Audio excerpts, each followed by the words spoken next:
It's really not another word, it's just beautiful. Um, Can't think of another word either, just beautiful. I'm yes, it is.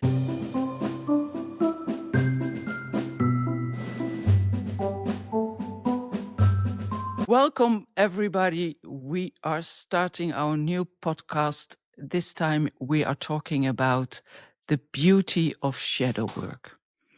And we want to give it the beauty of shadow work a little bit more in attention because there are so many people who are afraid of it and try to run away from it. And that's so sad because shadow work is also a very beautiful thing to do. It's not always nice and not always funny, but it is something so, I don't know a better word than beautiful right now, because you get your life back and because you come way more in balance than without this shadow work. And let me start by giving another vision about shadow work. A shadow, it goes about the darker places in you. And in one of our first podcasts, you can learn or you can watch it back that the shadow is the authentic feminine part. So the light part is the masculine part. The dark places in us is our feminine part. And this feminine part is a very beautiful and very creative space, a space where much is living, what is not manifested yet. So our dark spaces is something very warm, very welcoming, and very beautiful. Sometimes I will compare these dark spaces inside of us is with the night sky. So when we want to look at the night sky with the stars and there is too much light, we don't see the stars anymore. And when you see those stars as little bits from you who are not manifested yet, but are ready to be manifested, that are the stars. And that are the places where you can sit with in this darkness and make something very beautiful from your center outward. And then it can grow, then it can manifest it in the light. So, and that is the masculine part. And shadow work we do in that very beautiful place. Shadow work you have to do also in this beautiful place. What it is a place where you can create in beauty, and therefore so many traumas or things that happen to you and pains, what is living also there wants to be transformed, wants to be birthed into the light as something beautiful. And you can even ask yourself and even look at traumas this way, that everything what had happened to you or what happened to you already and the way it went and the way it sits with you is exactly where you have to work on so that it can become a gift for you, so that this trauma becomes one of your biggest talents. And when you look more this way, like shadow work, it is nothing to be afraid of, because all the thoughts that you have the whole day about everything what happened in the past is way more hurtful for you than sitting with it in the dark and holding it like it is one of your children, or it depends on what it is. Robin. I love that. I love the way you compared it to the night sky. That's a beautiful analogy. I would also I consider it a womb, or I compare it to the soil when we're planting our beautiful garden. The seeds are in there. They're in there whether you're conscious of them or not. So whatever seeds we've planted, it's what's manifesting our outer world. So bringing consciousness into the shadow is a beautiful thing. You learn really who you were. This I'm going to go back a couple of episodes ago, Clementine.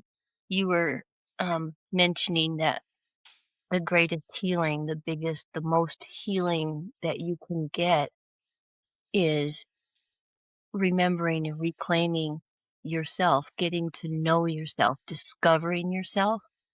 And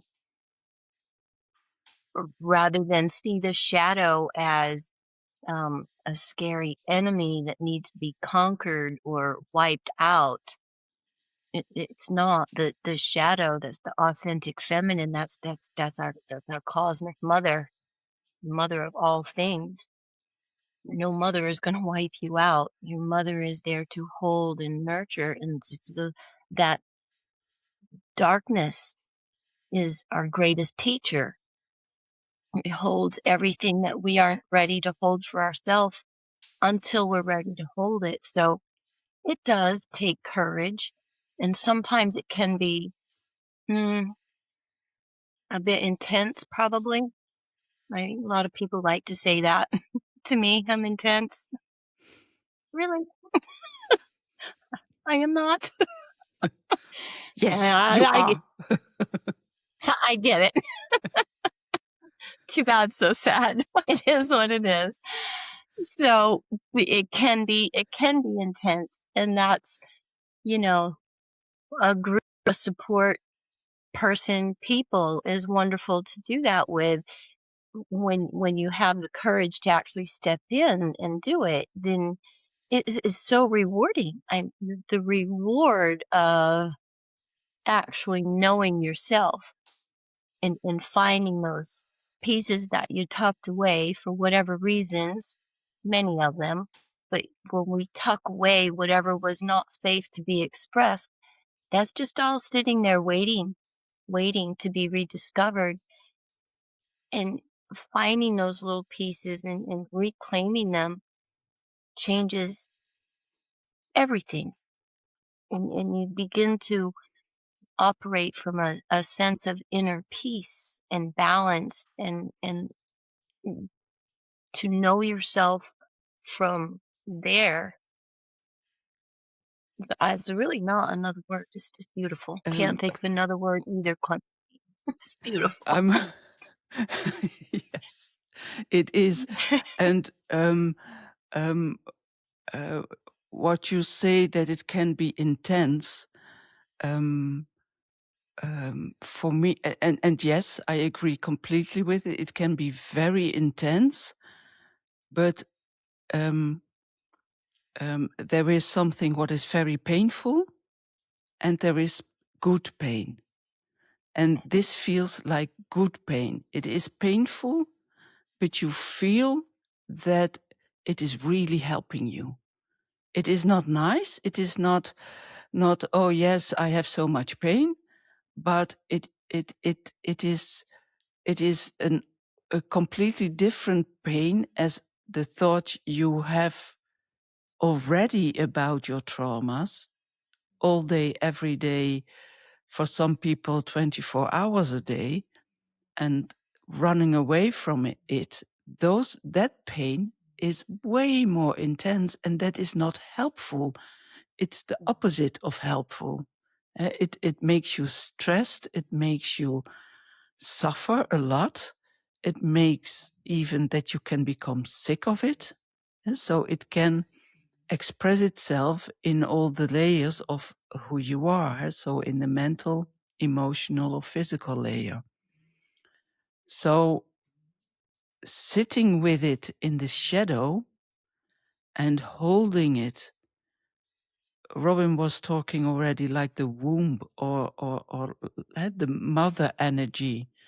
So from the person you are right now, and then hold it, whatever it is, like a child, and sit with it. And when it cries, let it cry. Don't say, don't cry. No, let it cry. And when it's shaking from everything, what it wants to express, but don't have words for, let it shake.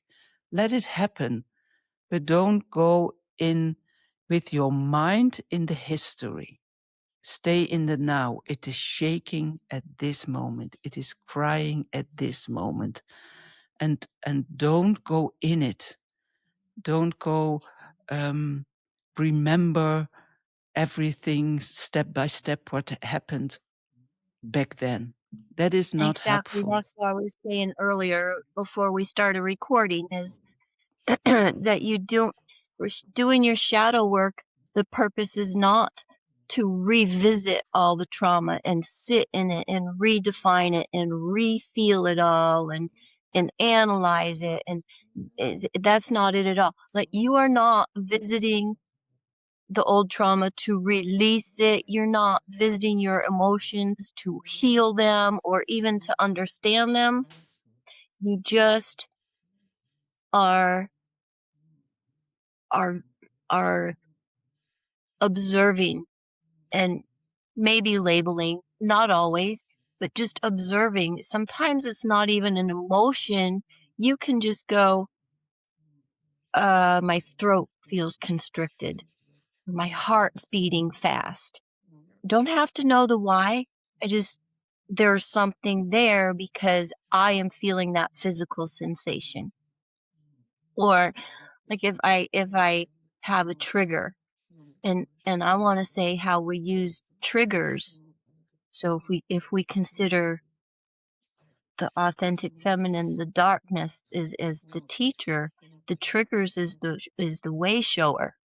Triggers mean there's an old wound that's ready for healing because it's being triggered. So you just sit in the sensations within, and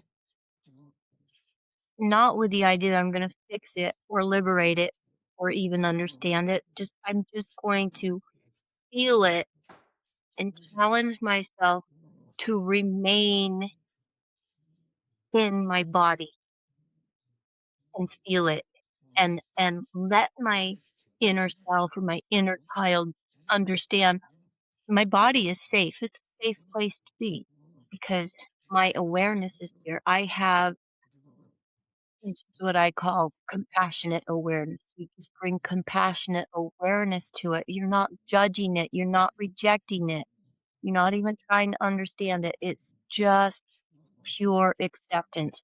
Oh, that's what I'm feeling in this moment. This is how it's affecting my present moment. That's all. That's all. And expressing what you feel is the healing part, is a part of the healing part. And so what Robin was talking about, sitting with the tension, what she feels in her throat, or whatever, the shaking part I was talking about, or the crying part, just let it happen without any um, thoughts about making yourself smaller or stupid, or um, um, that I'm still not further, that I still have to cry for it, or no, stay in the now. This is what happens in the now, and this is how your inner self wants to express it, and let it happen. Just let it happen without any thoughts, without any hesitation, without being afraid of it. And so many people think also when they start crying, they will never stop crying. That's just your fear. That's me. And Why? I don't know. Just keep crying. yeah, and there will be a time that the water is all gone and there will no more tears anymore. But when you cry The as sun long will come out. when you cry as long as you need to cry, that's just what you need right then, right now.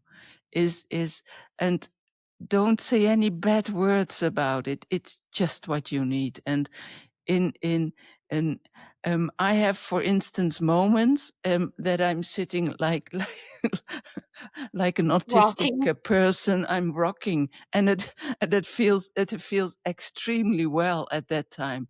The I'm just self doing hug, it. It's it's right? The it's self more the hug. rocking. I have my arms in front of me. It's not really hugging. Yeah. Um, I I feel I do. want my arms there, and the rocking part, just rocking, and then feeling, oh, I'm rocking. Oh, why am I rocking? What is going on? And then I let myself rock, and I ask also, what do I need?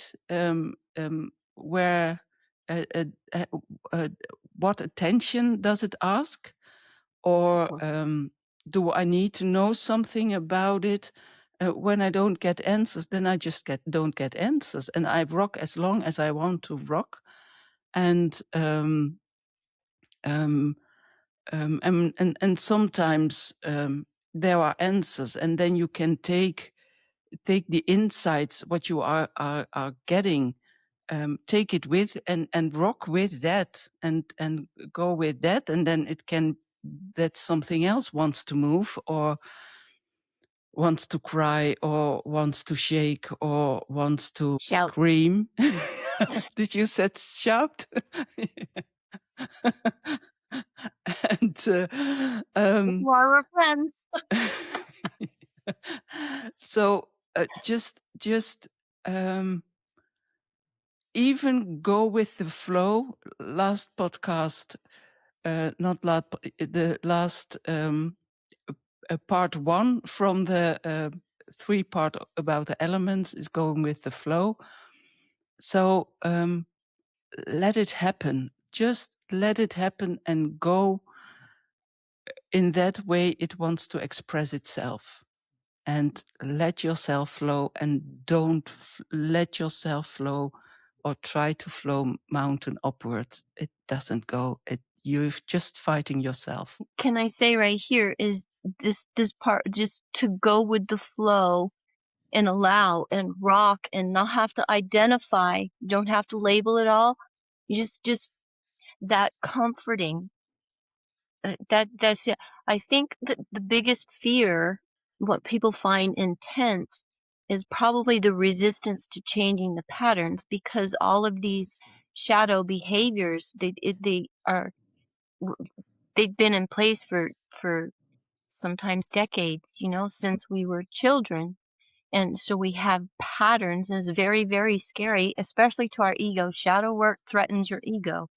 The shadow, it is the tool of the ego. And to bring, okay, I'm going to back up and put a little psychology spin on here. So, And also, can you express a little bit more what you're saying about the ego? So what you just yeah, said about. yeah, exactly. That's why I thought I had to back up a little bit. So, um, how we deposit things into our shadow is one way, not the only, but one of the ways that we do is say we experience a trauma, and it doesn't have to be like just a big trauma, boom, a big one that happened right now, and it's just so overwhelming, devastating. It can be a series of little consistent wounds, just repeatedly having the same wound. And it's a little thing like being dismissed. Okay. So what happens is we have an emotion. We experience a strong emotion. And the example I'm going to use is do you express yourself as a child? You express yourself, and you're told you're too bold, so you have to pull it back. And so then you learn, excuse me, with that emotion, you experienced rejection, and that's a strong thing. So then your cortex, your brain, writes a story that goes around that emotion that was overwhelming that you couldn't process. So you create a story that becomes a belief. Then your ego takes that belief and creates defense mechanisms to protect you from the perceived danger of being unsafe to express yourself boldly. Okay. And then we use those defense mechanisms in all areas of our life until they become uncomfortable. And that's, as adults, what we are referring to as triggers. So the shadow, we are trying to bring these seeds out of the darkness, out of the unconscious and the subconscious expressions into the conscious expression of it. And so the ego will be very threatened because it's all about creating those safety programs. And now all of a sudden we don't need them. The ego doesn't know what to do. So the ego is going to try to cling to those because that's the safety blanket. That's our security blanket. And we like that. We like secure, even if it's not healthy for us. It feels comfortable because we've done it for so long. So I think part of the intensity and the fear that people are experiencing in shadow work is that the ego is in the driver's seat. And to say it a little bit different, what Robin just said all before is when we're not talking about a giant one-time trauma, but about those little repeating ones,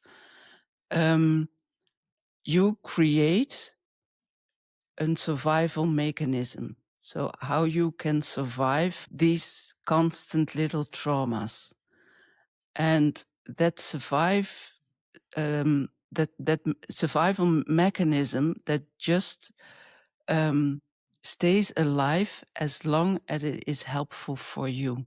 But there comes a time in life that it is not helpful anymore and it's holding you back, that you cannot grow, you cannot find for some is it true happiness or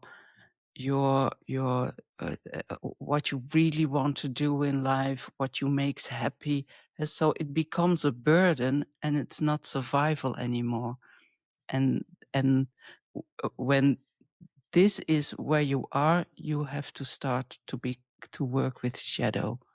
Well, There comes a point where you need to decide to live your life from survival mode. Do you just want to survive? No, okay, then ego can stay in the driver's seat. Or do you want to thrive? Do you want to yes. become whole? You want to express your full potential. That's what shadow work is all about, is rediscovering what is your full potential? What are the things that you put away because it wasn't safe? Okay, if you expressed your creativity and you got laughed at, you learned it's not safe to express your creativity fully. You put part of that away and you limited your potential. And also you are very good, people are very good to transform it. As for instance, what Robin just gave for an example is you are not good in art, or you're not good enough, or whatever it is, you transform it. You can transform it in something else. You don't say to yourself more, I'm not good in art, but you can make that a way bigger problem than it was. and you start believing that you're not good in everything what is expressing yourself. Mhm. To show yourself. Is it with dancing? Is it with singing? Is it with a musical instrument? Is it whatever expression you can have? You are not good in that, and that's what you're thinking, and that is how you have heard it. That's probably not what the one who said it to you said. So we can, what we make of it is very often something else what the original person who said it to you was saying. And um, um, because it can be so layered, what many people also don't understand completely, or at least the way I see it, is that doing your shadow work is not a one-time thing. It's not doing it for 2 weeks and it's over. It's for the rest of your life. And that sounds a little bit sad, but that isn't sad. It's just you go layer by layer by layer by layer, and After a um, couple of layers, though, it starts to be fun. it It starts to be really does fun. because you discover yourself. Yeah. So you come, you can shine through the layers already. So you can see who you really are. You can see yourself already, only at the surface at that level, but you see that you're going somewhere. And many people say then they shouldn't say, oh, I think I'm ready now. Just thinking it that you are ready, something will happen and you will fall back again. And then you say, Don't think. oh God, I'm still not ready. And I thought I was ready. No. Yeah, and there's all those self-sabotaging thoughts right there that you don't wanna bring to the equation. It's, "Okay, I thought I was ready, and now this is happening." That right in and of itself is a trigger asking to be look at the wound and release the wound. Don't rejudge it. Like, "Ah, I thought I was done with this. I gotta do this again." You're not actually doing it again, you're doing another level of it. There's another layer. So you're perfectly fine with the layer that you cleared out, but clearing that layer out opened another level that was deeper than what you were ready to see the first round. And it's also, uh, when you do this for a while and also, yeah, you have practiced a lot with it. When then something comes up, it is not, um, fun, but it's a kind of, okay, I have to work on myself again. It's the scare of going there, the being afraid, running away, um, cleaning your house instead of sitting still. Many women like to start to clean their houses when they need to sit still and go in their shadows. When you do that, um, to be able to start, to be able to get your mind on a different level so that you can start after the cleaning the house, there's of course no problem for it. But Yeah, you look, want to be careful that you're not using it to avoid. yes. And that part is because we'll reach for that because there's just not very many people who are voluntarily gonna, "Hey, I'm gonna jump out of my comfort zone today just 'cause it sounds like fun." Not many of us live there, you know? So, when you start feeling stuff come to the surface, when you go run your errands and do all the things that keep you distracted in the doing instead of the being, and again, just sit with it with no judgment and don't run it through the brain is what I'm trying to say. Don't be thinking about it. And don't the worst part about revisiting traumas and explaining and redefining And you always end up with a blame factor. And you don't, there's no point. There's nothing good that comes out of blame. Everybody in the situation was doing their best at the time, and that's the bottom line every time. So why you have to spend more time convincing your brain is just truth.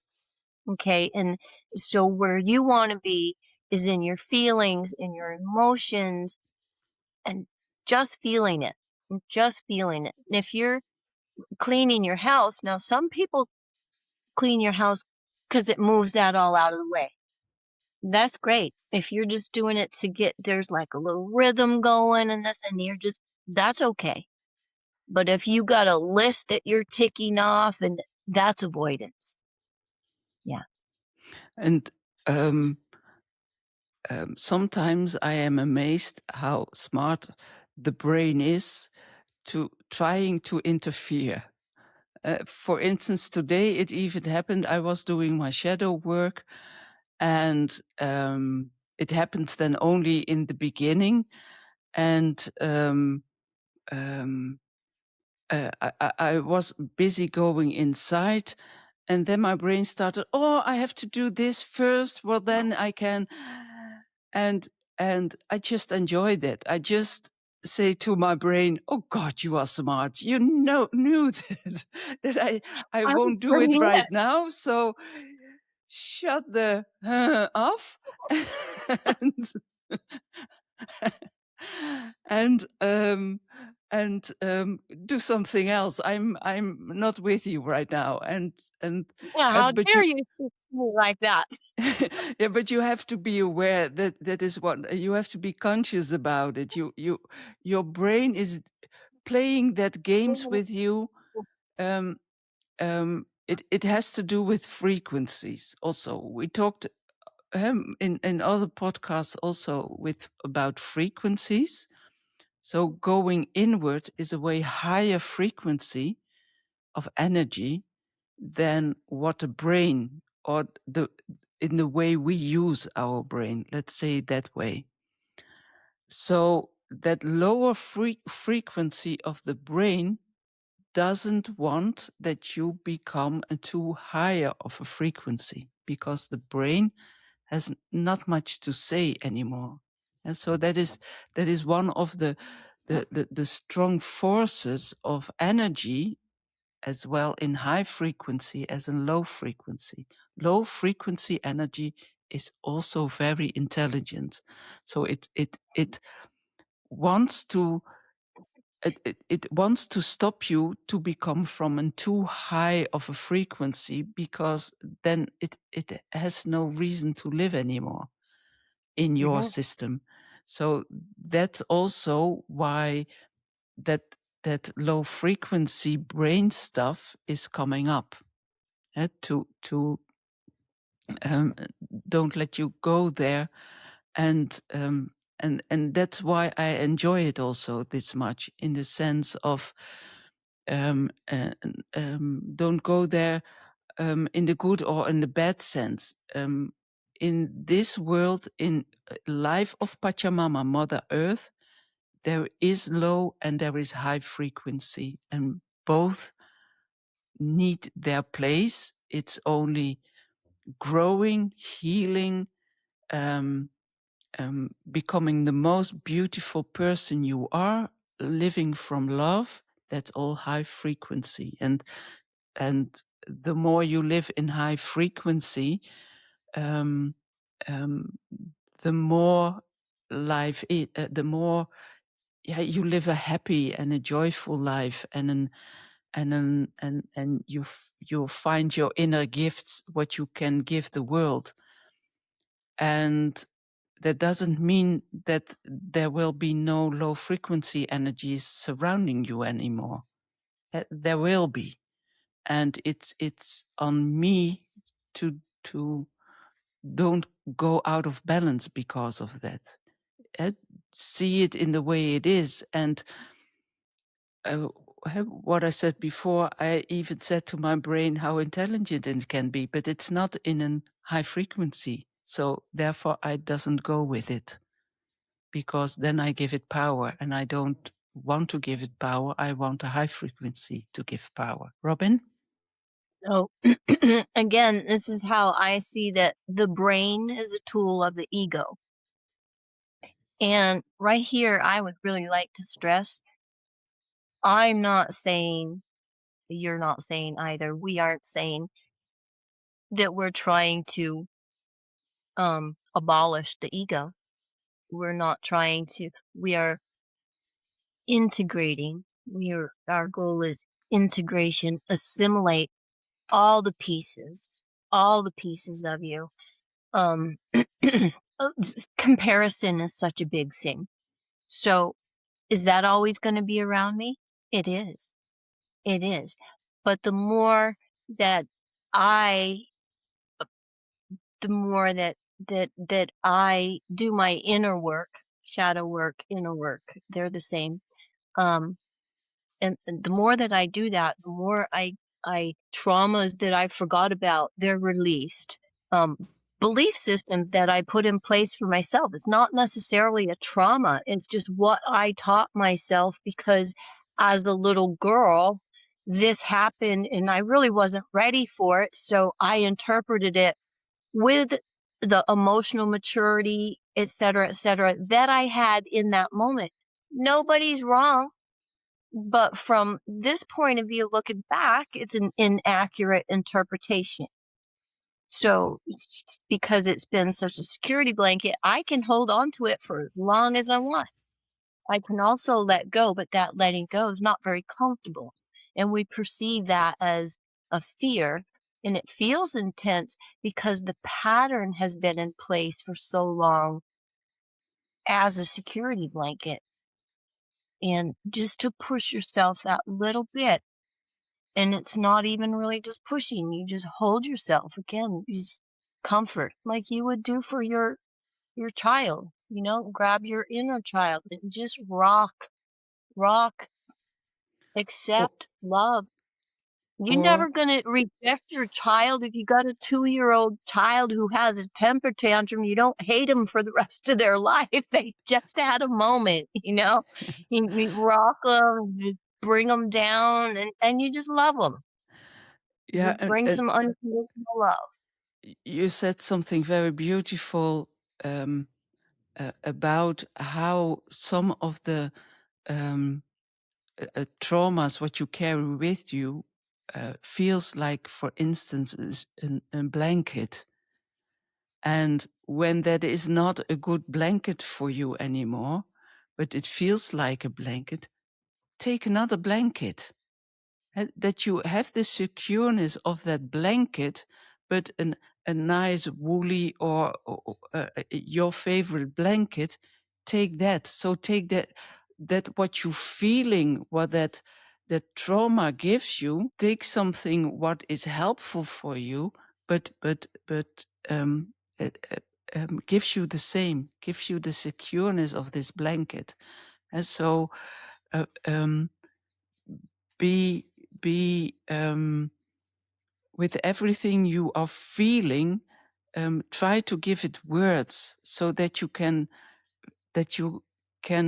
recognize what you need at that moment.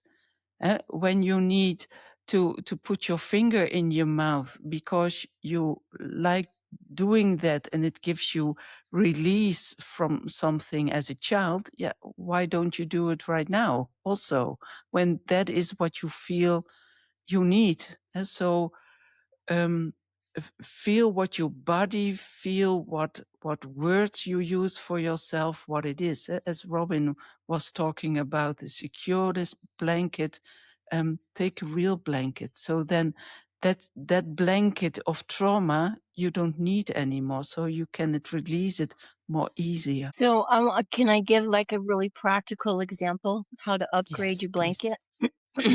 To upgrade when your I blanket. when I was a little girl, when I was a little girl, I wrote a poem for my mom.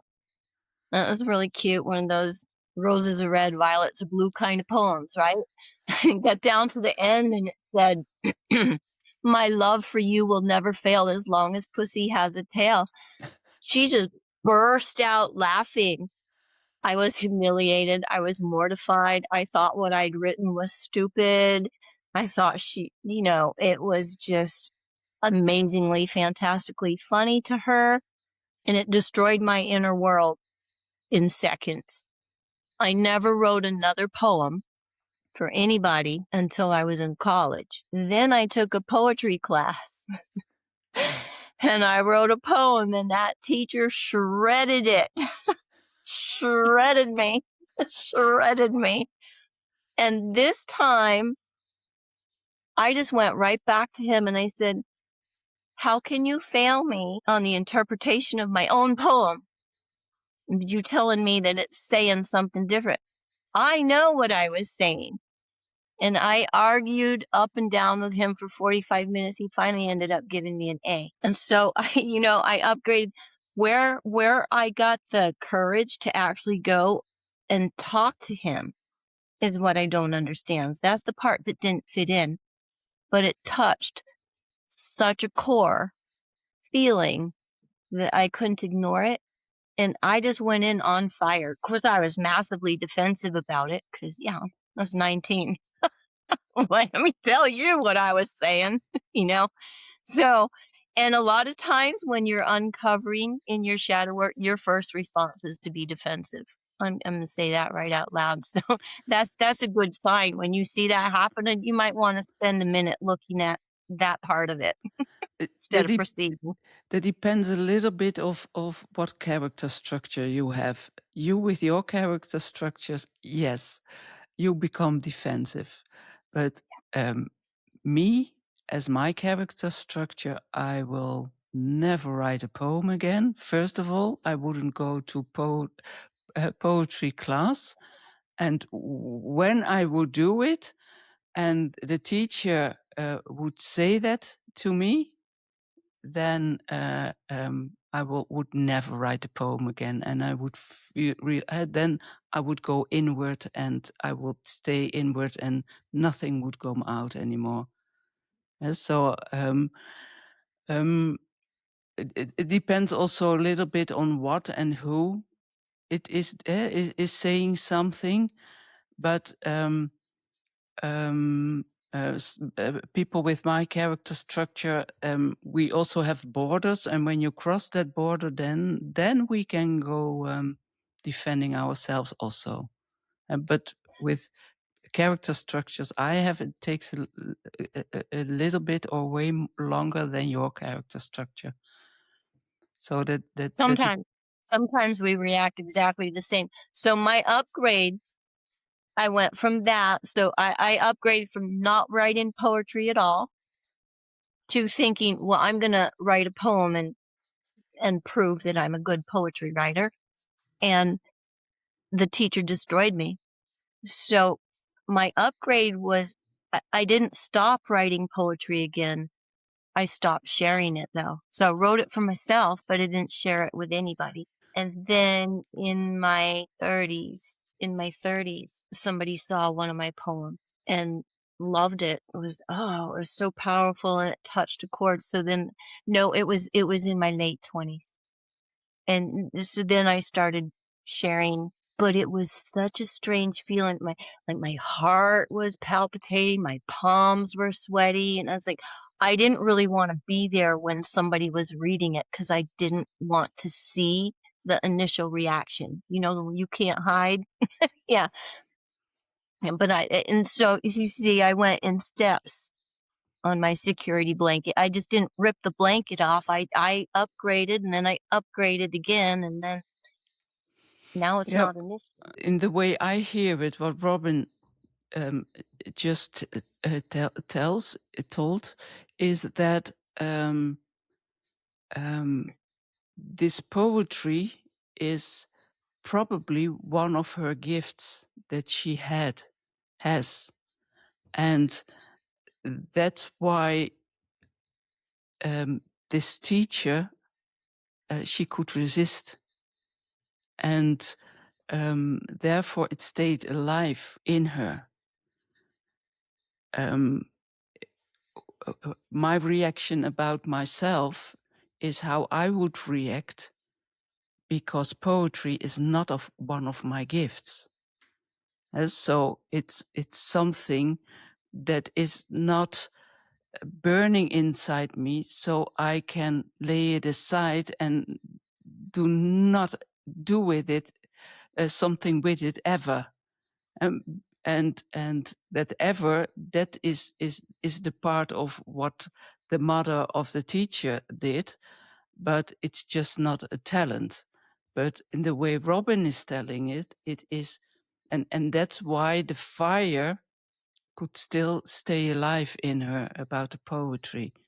And when something like that would happen to me, where my fire lives also and what one of my talents are, then it could also stay alive. But everybody managed that line a little bit different. And I would probably also do the same and start doing it without anybody knowing it. So this is a really, really good place to be right here. Is I would really like to emphasize that what we're talking about right now is a perfect description of the shadow lives at the core, at your core.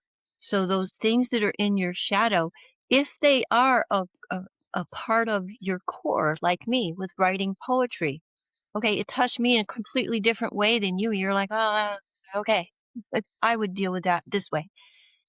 But it didn't have the same impact on you it had on me because that is one of my talents that I was given here. It's a gift. If you come in with a gift, you're meant to share it, right? So that's going to remain in my core until I can address it on all the levels where it wouldn't affect you at the same because it isn't a part of your your little toolbox of gifts. Maybe poetry wasn't in that. So it's not, the same experience would not have the same impact and the ability to, um, to call that aspect forward is going to be a lot stronger in my core. It's not going to let me rest until I do it because it is a basic part of who I am. And so remembering that if you get afraid of your shadow and you're thinking of your shadow as a separate, it's just right to your core. Go right to your core. And what you think of the core of Pachamama, the core of Mother Earth, what is there? Fire. Fire. So at our core, in the center of that shadow, it is the fire that pulls it out, that purges, that cleanses, that transforms and transmutes. Fire. Yeah. And what is also so beautiful about this, what Robin is saying, is that really healing is from the inside out. Is when you know yourself well enough that you know what lives on that core. Let that core grow and let it exist. Again, start in the darkness of what is that core, and let that core grow towards the light with the fire from the darkness. What also can live in this darkness, this ginormous fire, and you can also call it passion. It's one of the expressions of this fire. And when you the more you live that core, the more you can express it without you really doing anything else. You are healing, and you will feel, oh, I feel way better. I'm not that traumatized anymore. I'm not, and that is also shadow work. Shadow work is finding your core, finding that, but for that you have to go, what we said a few minutes back, you have to go to the first layers to see who that core is and what it exists of, and that you have to take. And it um when you're a little bit like me, then you're doubting also 10,000 times if you've seen it right. Is it really this? And so, Am I just telling myself that? yeah, is it really? No, that can't be. So it's just a phase. Just let it happen and learn yourself more and more and more. And then you think you really know it now. I'm not doubting anymore. And then you say somebody else saying to you, no, that can be, no, that will be not not why you are here of. And then you are are Let out me of tell you balance about again. you. Don't And let that's anybody tell you about you. You tell yes. you about you. Yes, but that is, I wanted to say huja, but huja is the low frequency energy. It's the lower frequency energy is also a trickster, so it likes to play these tricks with you. That when you, for example, you ask, you know for sure, but deep inside you are still a little bit doubting, but you try to know, I'm sure. And then the trickster come and you're pink, you're out of balance And that's again. And but that's what the tricksters do. That's their job, is when you're up in the brain and you're like, I got it, I'm ready. And then the trickster comes in and goes, really? Do you really? Sometimes you do and sometimes you don't. You have to figure that out. So, like, if the trickster comes in and knocks you out of your center, you didn't get it. You're still up in the brain. If you go, oh, the final test, I passed, you're good. Then you upgraded your blanket and you wait for the next levels. You can upgrade it again. yeah, Yeah. and don't make that doubting, make that bad. That is strengthening you. So that is, so don't make, I will never learn it. No, it is strengthening. It's a way of strengthening, and the doubt is probably also there because it was not 100%. You were there close, but it Mhm. was not complete already. And then you need the doubt for make it stronger, make it more towards 100% and not anything less.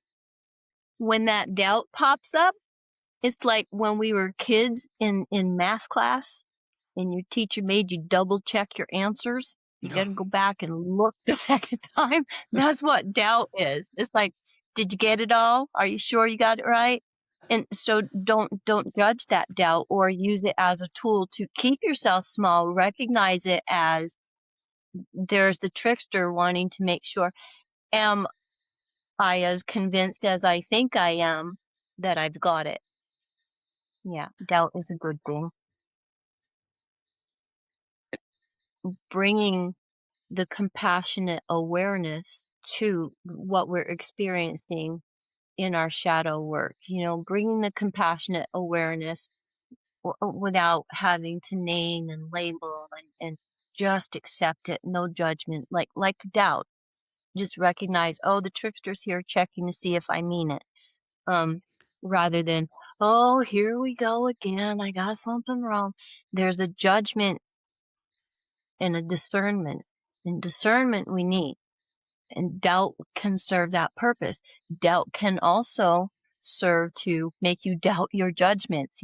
So it's your fine line to draw, and bringing the compassionate awareness without the judgment, just pure acceptance is unconditional love. That is what will draw your inner child to the surface.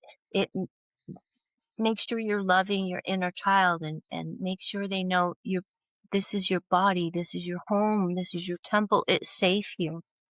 It's safe to come home. And like, when you had little bitty children, you're just rocking them in the chair. That's what you're doing to your inner child. It is safe to be here now. There's a lot of years of patterns that you need to convince yourself are outdated.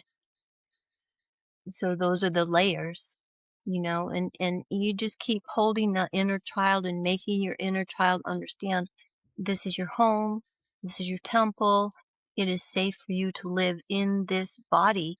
And then you sit in the emotions and the feelings that come to the surface and just sit in them and stay in your body to feel them. Don't float off and try to explain it in your brain or remember what put it in place. Stay right here in the moment, in the sensation. It's not going to feel comfortable. That's the intensity part, you know? And the other thing that I really wanted to say is remember, everybody around you is also in pain. They are also carrying shadow work that is unfinished. So don't accept what they project onto you. And the more that you do of reclaiming your own inner shadows, the less you allow that to happen. It just becomes more and more obvious. And it's not even a procedure, it's just a, ha ha, here we go again. Oh, here's that. Do I accept it or do I not? And it takes really a little bit for you to be able, okay, people talk about projecting. What I don't want to claim about myself, what I don't want to own about myself, I project it onto somebody else. It's kind of a simplistic way of looking at it, and it's kind of a true way. At the same time, it's like if somebody um, accuses me of being aggressive, well, they aren't an aggressive person who's putting that on me. They are a person who doesn't own their own self-confidence. So see, it's not just purely an opposite, oh, that's what I'm doing. So you kind of want to sit with it a little bit longer than that surface explanation and go one layer under that. It's like, what part of me am I not claiming? Because there's not a lot of us who are running around, oh, I'm aggressive, but I'm not good. It's what we're not owning is that we're self-confident, because that's not pretty for girls.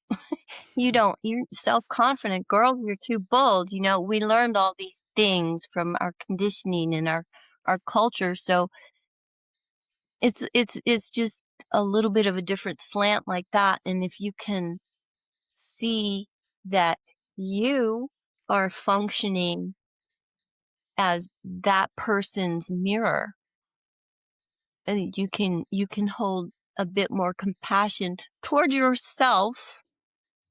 I'm not concerned about them. They can do their own shadow work, but toward yourself, to a point where you don't accept it. You see it, you observe it, you don't take it on. You see where it's coming from. It's like, oh, I'm shadowing that for them. Okay, but what's the purpose for me? It might be just to say, oh, little trickster, I am good to go, you see, and it didn't knock me out of my center at all. I So just would remember, everybody around us is also in pain. Sorry. I would say it even a little bit stronger, or I would do it even a little bit stronger. Um, take nothing on what is not yours. Many people deal with problems by putting it out there. Yes? So they pointing in Robin's example, you are too aggressive, for instance. That's not mine. That is only from that person who is saying it. So I'm doing nothing with it. And so I can say that's your opinion by, or whomever it is and whatever the situation. But when I cannot let it outside myself, I'm reacting on it, then that person triggered something in me.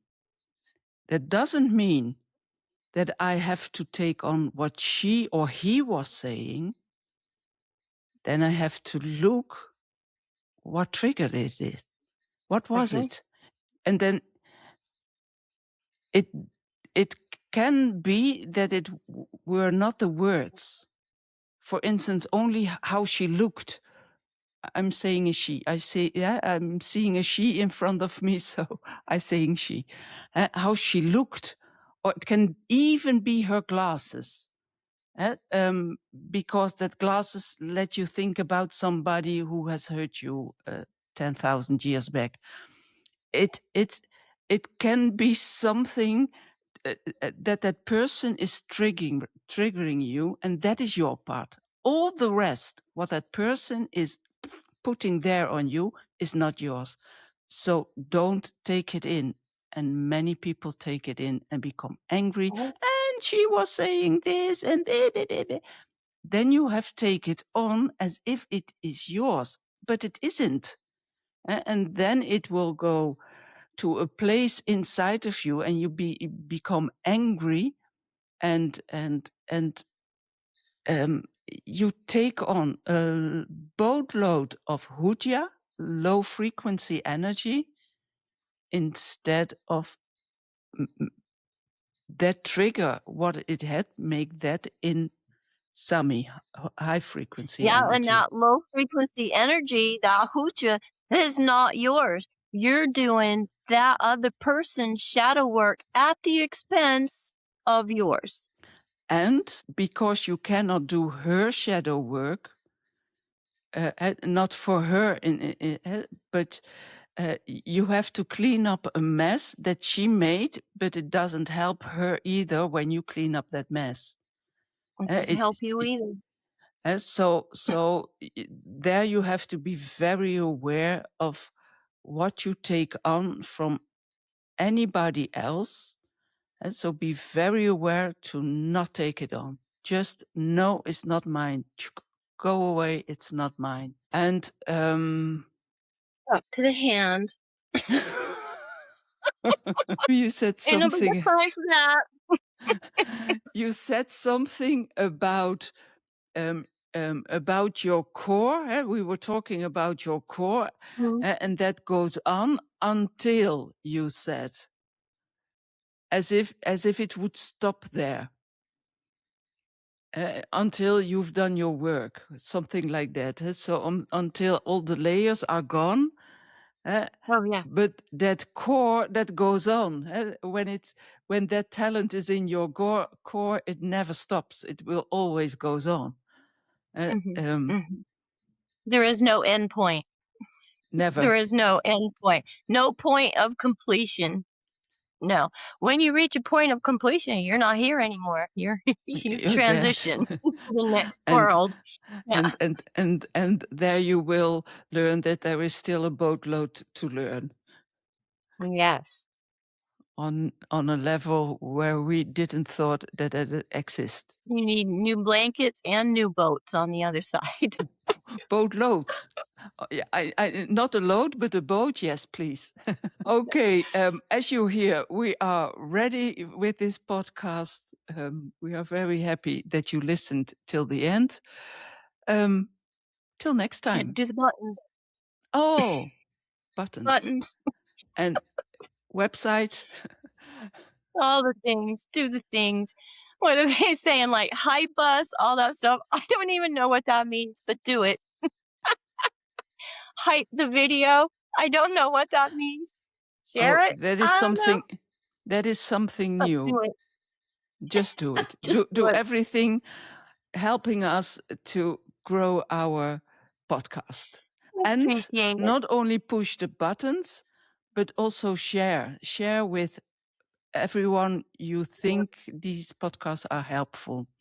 And also put something in a comment. Also, if you like it or don't like it, or if you think we are stupid, or if you think we are helping you. Feel like to knock us out of our core. Give it a No, whirl. that when you say we are stupid, that's yours and that's not ours. We'll just laugh. Because we don't believe that. You're in full control of the button. You can just click off if we're that stupid. Okay. Have a nice time. Till next week. Bye.